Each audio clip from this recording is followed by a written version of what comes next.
মাননীয় স্পিকার, এখনই বলি, আবার কখন সুযোগ পাই বলা তো যায় না। Please go ahead. আমরা জেলাগুলোতে দেখেছি জেলা প্রশাসক নিয়োগ করা হয়েছে, আপনার সময় 3 মিনিট। এবং প্রতিটি জেলা প্রশাসকই দলীয়ভাবে মনোনীত।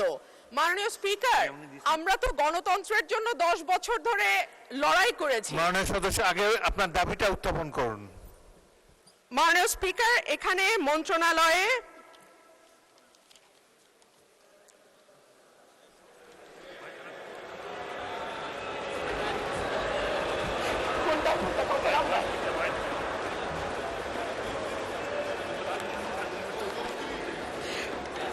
দাবি নম্বর 1,809,56,10,00,000 টাকার মঞ্জুরি চেয়েছেন মাননীয় মন্ত্রী।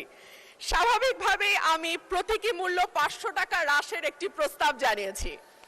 মাননীয় স্পিকার, আমার আজকে 25টা প্রস্তাব ছিল, 25টাতেই আমি নাম দিয়েছিলাম, কিন্তু আমাকে সকালবেলা জানানো হলো একটার বেশি বলা যাবে না।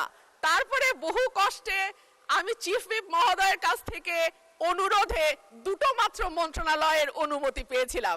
এর মধ্যে স্থানীয় সরকার কোত্থেকে আসলো জানি না, যাই হোক সময় মানে বুঝতে আমার কিছুটা সময় লেগেছে, সেজন্য আমি দুঃখিত।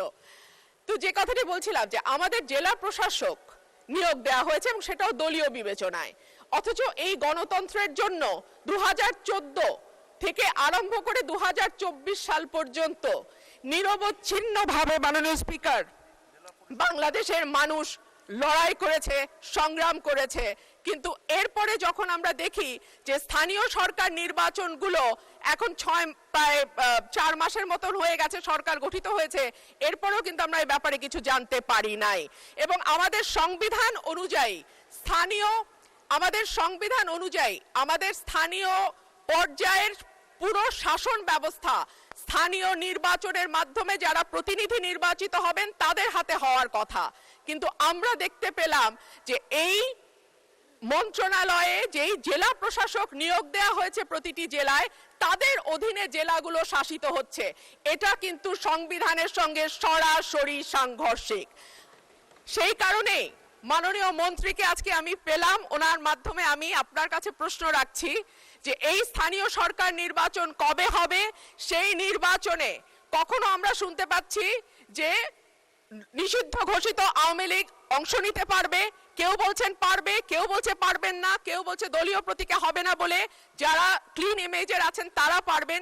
এই বিষয়গুলো যদি মাননীয় মন্ত্রী পরিষ্কার করতেন, আমার মনে হয় এখানে আমরা যারা সংসদ সদস্য আছি, রাজনীতির সঙ্গে যুক্ত, আমাদের যেমন বুঝতে সুবিধা হতো, একইভাবে স্থানীয় প্রশাসনে যারা রাজনীতি করেন, স্থানীয় পর্যায়ে যারা রাজনীতি করেন, তাদের জন্য বুঝতে সুবিধা হতো। ধন্যবাদ মাননীয় স্পিকার।